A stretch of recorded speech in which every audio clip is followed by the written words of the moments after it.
Alpha 4.1 is out, so we're going to check it out in game. But before we do that, we're actually going to look at the patch notes and the whole announcement and talk a little about what's actually coming to this update and maybe whether or not it's worth coming in for you if you're looking for a certain type of gameplay or a certain type of update.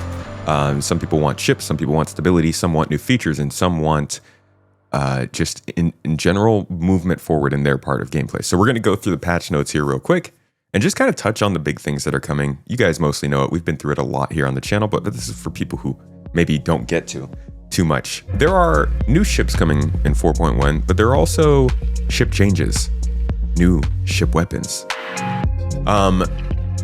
They've made some changes to the way that turrets are working. Several ships now have their turrets slaved by default. This is something that a lot of solo players have been wanting more of. And while it is going to help you in certain situations with your ship, just keep in mind, it's also going to get harder to maintain that ship going forward too, in terms of power, in terms of defense, in terms of shields. Over time, it's not really going to matter if you could shoot more guns because there will still be guns shot at you. And if you're a large target like the Reclaimer, the Carrack, the Valkyrie, the Raft, or the Starlifter are, more guns is only going to help you for so long. So while this is a great change, I think it's more them being like, okay, we can give them some more power because they're going to be not able to utilize it as much soon anyways. On top of that, though, we did get some new vehicles, new ships. Why don't we check out the trailers for that? Because I haven't even seen the Golem one.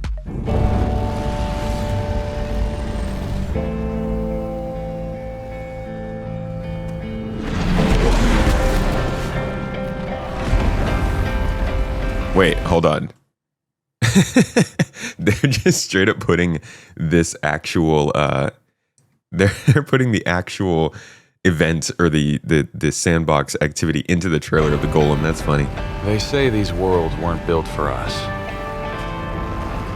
So, they'll just watch you tear them down. Dude, you'd be so screwed. I'm sorry, but this miner is dead. Somebody would absolutely want to nail this miner with a missile in this situation. It's just the way that people are. They'll just watch you tear them down. And smile as we mine the damned rubble.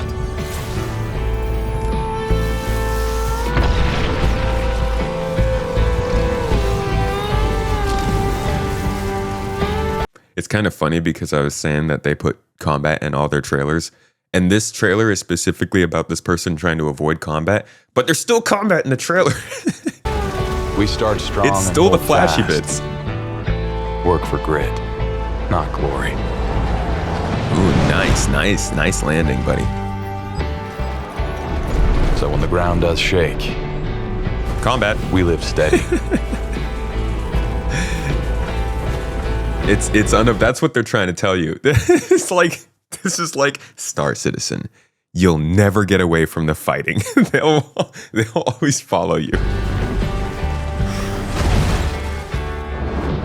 Drake's a family, old as dirt. First to take you in and will never leave you behind. They weren't wrong, by the way. These worlds aren't built for us. So we'll build our own. Drake Golem. For the workers. Yeah, Crusader pilot can't maintain wildlife. Drake Golem. That wasn't bad. That wasn't bad. Not the best Drake trailer, but not bad. And then we also got the Geo, but that didn't get a trailer actually. Let me just get the trailer for the update itself, and then we'll get into what features are coming in.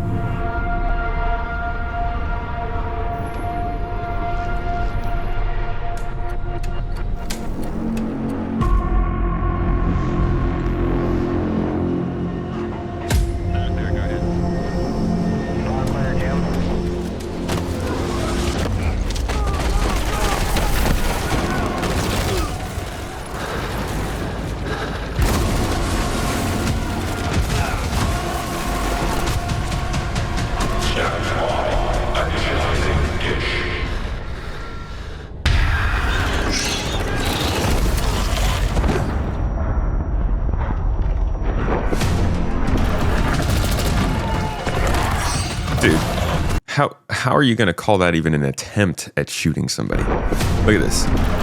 Pew, pew, pew. Oh, I hit nobody. Let me run.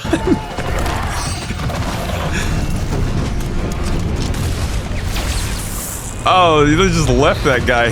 He's just freaking... Dude, they fully left this guy.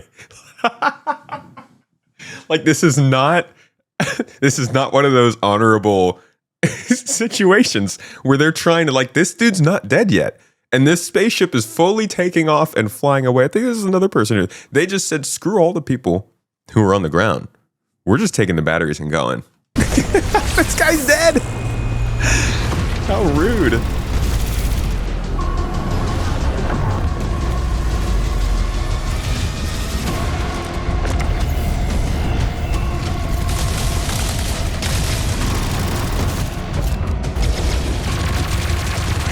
It's very laser battle-y with the Volt gun and the ship weapons.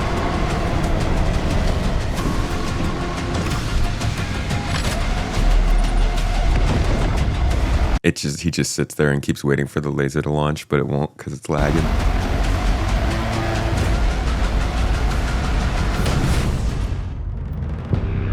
Cool trailer.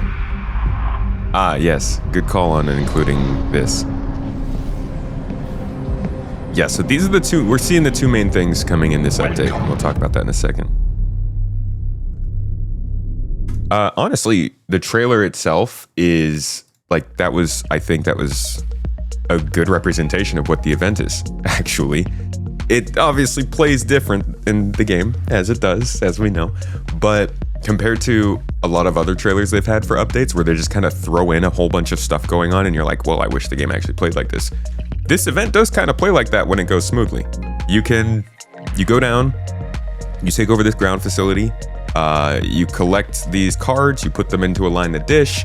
Once the dish is aligned, you start getting more enemies spawning in, you fly up to the space station, you plug the batteries into the space station, and fly back down to the bunker, and then you launch the laser. And then it comes with some rewards, but like the main goal, I think the main thing here is like, this is a much larger scale activity.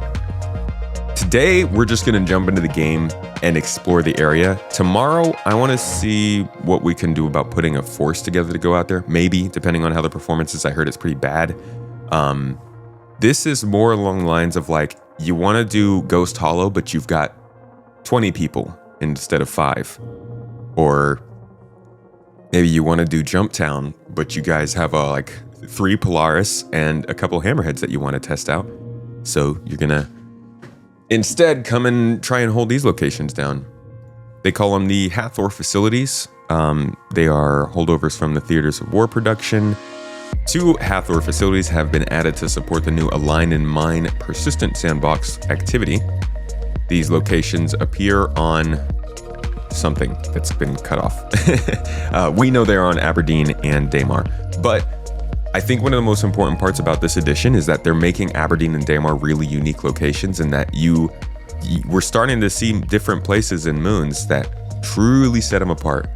The raceway on, I think it's Clio, maybe? Bassin, where is that racetrack? It's like one of the original racetracks around Microtech. We got that, we got like Icebreaker, we've got Snake Pit, yeah, with Snake Pit. We've got the one on Daymar, there's another racing. Like there's a lot of, for such a long time we've had just bunkers and caves and just really repetitive locations in this game. And now we're starting to see a whole bunch of unique ones over the last year or so. And hopefully some more. Hopefully it doesn't, I know these were easy to do because of the Theaters of War production already having some of it created. But hopefully with the Starkitect, we start to see more and more unique places that make everywhere actually feel different. Yeah, the new clouds are also there. There's the volumetric clouds update for moons. Further moons around the PU have been updated with the latest cloud tech. Can't wait to see what Magda looks like with clouds. I don't know if it even has enough atmosphere for clouds. Dynamic conversation's been added. This is a small thing, but it's actually, when we were walking around the city, and you'll see it today, It adds a lot. NPCs around landing zones and outposts in the PU have been updated with dozens of new dynamic conversations lines, new faces, and new animations. We've been reading about AI updates in monthly reports for years. It's nice to actually see them start coming into the game like this. It's kind of funny though, because these people will be sitting on the couch like 2 spots away from each other, and one person will get up, move over, and start talking to the other person. They'll finish their conversation, come back and sit down on their spot, and the other person will get up, move over, and start talking to them. Like, you guys almost got it. Almost like people, like persons. All right, we've also got a new fauna. These are the juvenile valacar, basically baby sandworms. These new burrowing worm fauna will attack when their territories are disturbed. These valacar fling rocks at their targets to stagger and damage while moving around the surface to avoid close combat.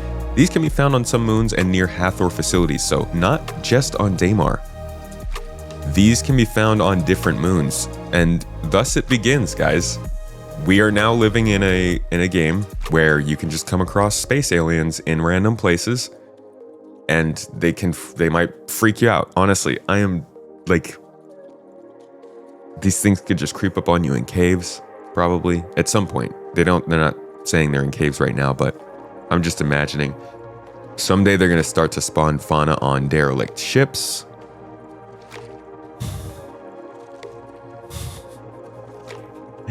That's probably when I stop going on derelict ships.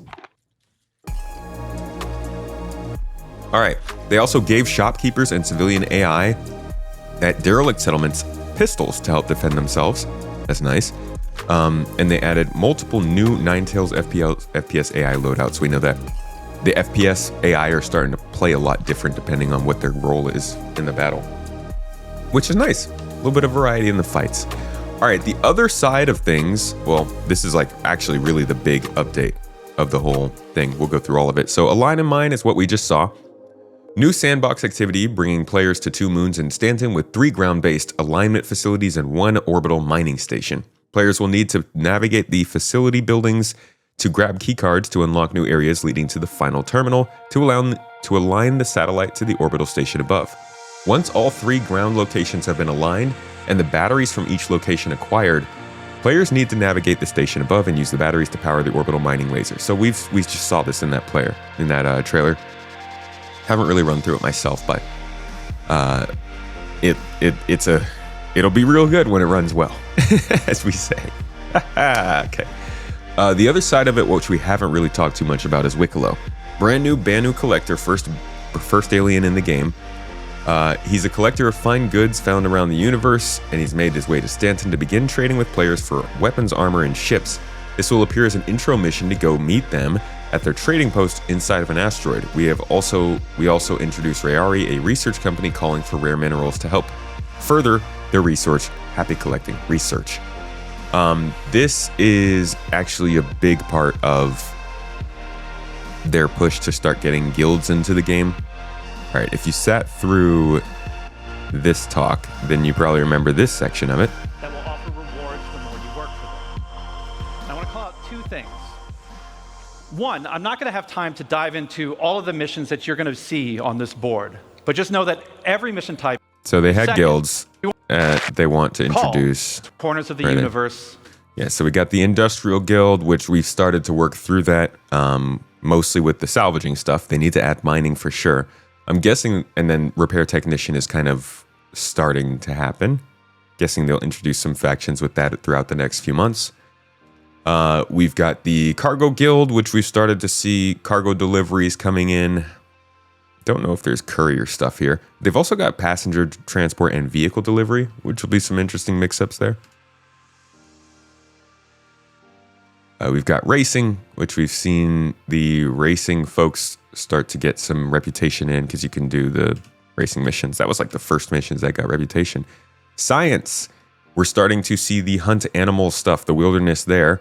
But we're also seeing retrieve and research, specifically from Rayari Inc. Now, if you go back to what they're saying in these patch notes, they're specifically calling out Rayari as a research facility that will have you collecting to do research. So this is one of the first ticks off the science guilds category that we found. And I think it's not the most exciting part for most people. They want to get into scanning, location mapping, ICC. People want to get to this stuff, but we've also seen the teaser now that Tessa Bannister is included in 4.1, which means she could come back as a mission giver, and she's specifically associated with ICC, so that might also be a teaser there. So yeah, we got hunt animals, which I guess was technically the first part of science, but retrieve and research is coming in with this update as well. You keep going on, and to be honest, I don't think they really talked about aliens, but Wicklow is also supposed to be a representative of the Banu. So this is a big deal to bring in aliens into the game. For some people, it's the biggest deal. But this also means that they will always have central locations in the Stanton system that they could just update items that you need to go get, and you can turn in and get something back.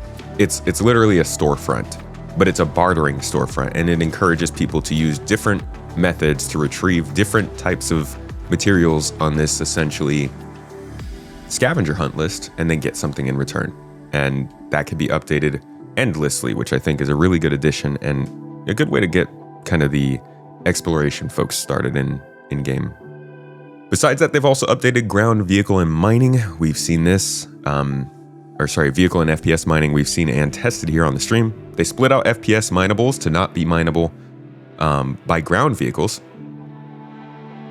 which I'm not entirely happy about, but I think it makes sense considering how they want to start to factor these things into crafting and base building. Both need to be valuable, both need to have reasons to exist. So now there are new minables that are exclusive to ground vehicles and FPS, and they are now categorized as beginner minables. We've got Baradone, Glacosite, Fenmelin, and something that's redacted. All of these have different difficulties and different variables that make them a certain type of mineable you would go for. And you can actually trade out your mining laser now and play around with the different tools you have to make them easier.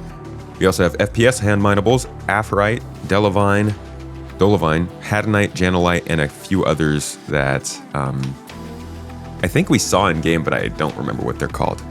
In addition to these changes, the minables themselves, there are now also 4 dedicated mining heads for the rock, as we mentioned. These size 0 mining heads come with their own bespoke balancing and give benefits for instability reduction, resistance reduction, optimal charge window, and laser power and more. So these are just, they're doing to ground mining what they did to ship mining, which is making it more deep and giving people more to do. Item recovery T0, we've gone over this a whole bunch. And for T0, it's going to be a frustrating thing for a lot of people, I think, but it'll also be a very nice thing for a lot of people that I'm sure folks enjoy, feeling like they can use more of their own custom gear without the worry of losing it. This is basically a change that allows for, when you die, your equipped armor and weapon to stay on your body when you respawn. That means that nobody can loot those things, and that means that you will get them back immediately, ready to go wherever you do respawn. The twist is you don't keep any of your stuff in your backpack or in any of the storage you have on you, so that stuff can still be looted. So security cards, more ammo, medical stuff, just in general other lootables, they can still take that stuff. But ultimately, this is going to be a jarring change for a game that's been full loot all the time, and it's not a permanent change. This is just a holdover. This is just something that's meant to be here for hopefully a short amount of time. That's kind of where the big disagreement is nobody knows how long this will last, but if this lasts 2 quarters, I don't think it's going to be that big of a deal. And at the end of it all, we'll get back to a game that is based around the idea of full loot with the abilities to reclaim that loot in certain ways and discredit it in other ways. And I think there are plenty of things that we need to probably dial in and make sure they work correctly, and even tier 1 and tier 2. But we'll get to that when we get to that. All right, we've also got some new missions coming back, let's say. Many missions have been updated for server meshing, including medical beacons, courier missions.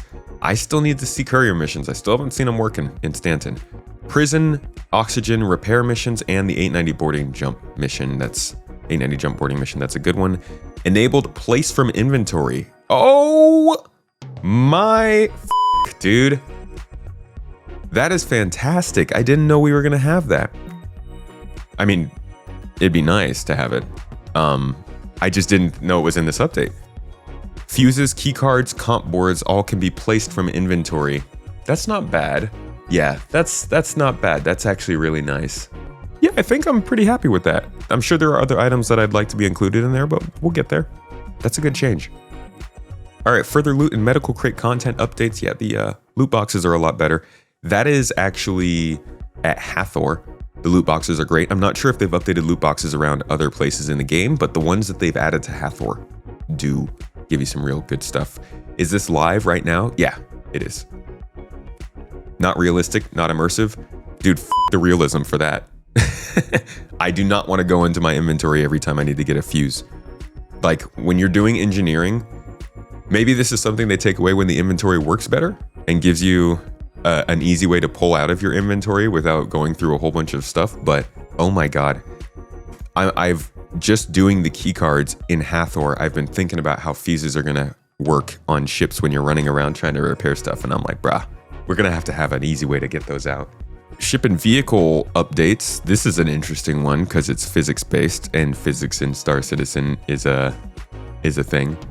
Ship collision damage handling is now done using full collision data passed down by physics. This means mass and speed is now calculated in the collision and makes collision damage between all ships, big and small, behave more realistically.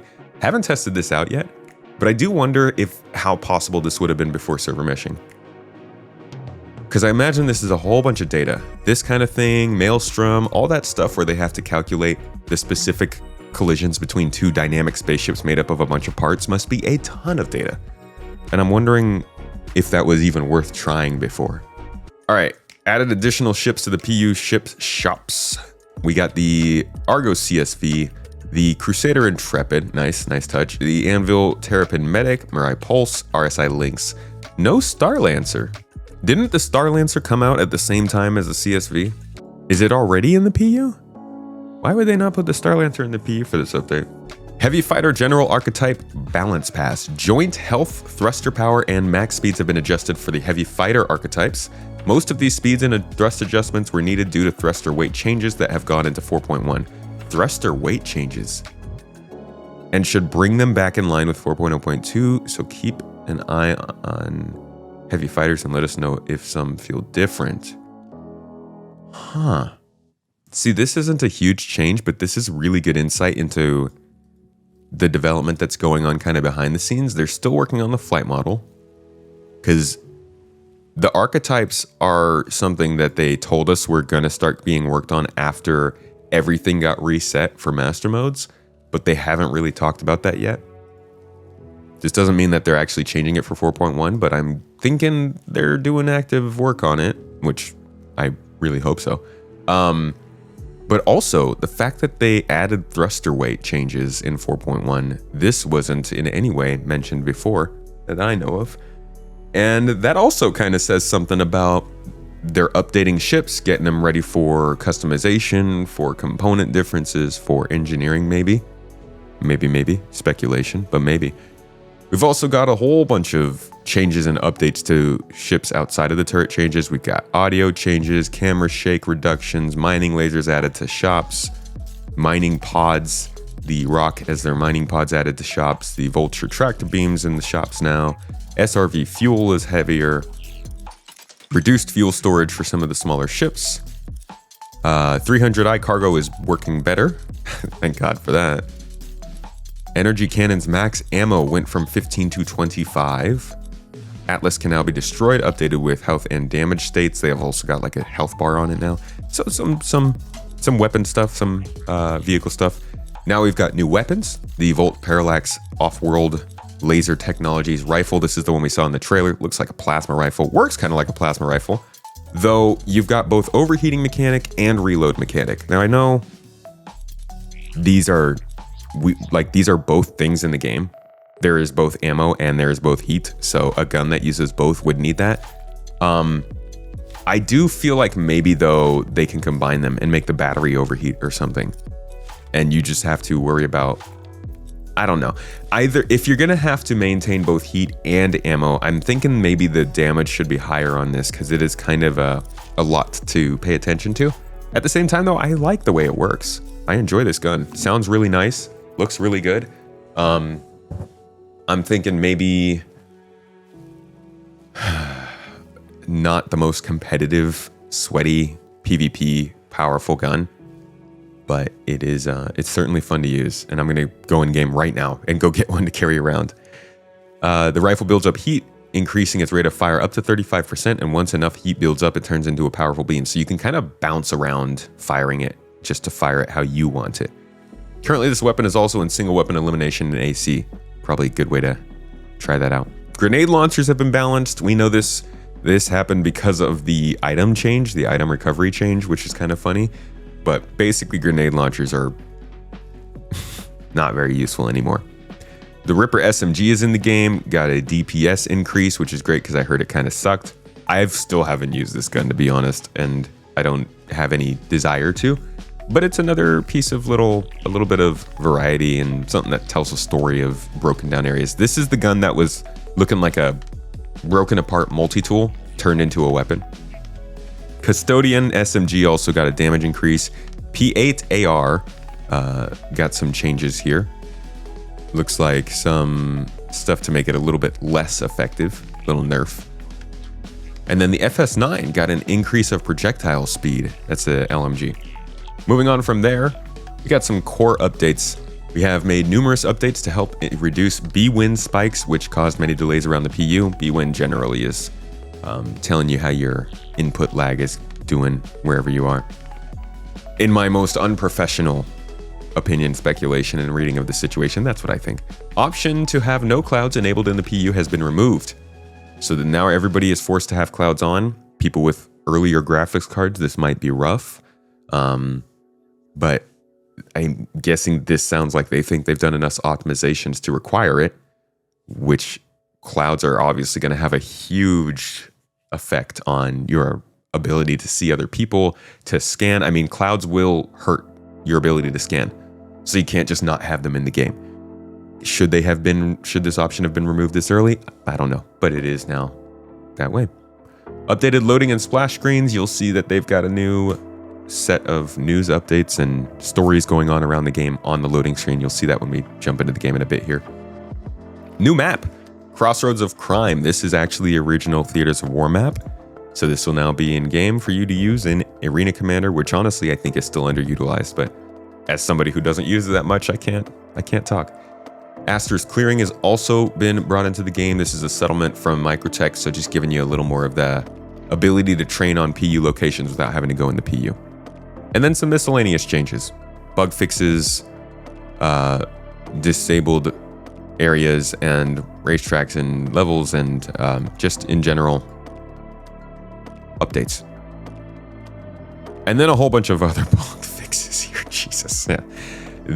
One of the things they're focusing on besides content is just trying to hit that, the bug fixes and all that jazz and make sure it's all working. So you can go through these. I'm not going to go through these for you. Technical updates are also here, just crashes and things like that, Vulkan rendering, NVIDIA GPUs, that kind of jazz. But this is 4.1 Live.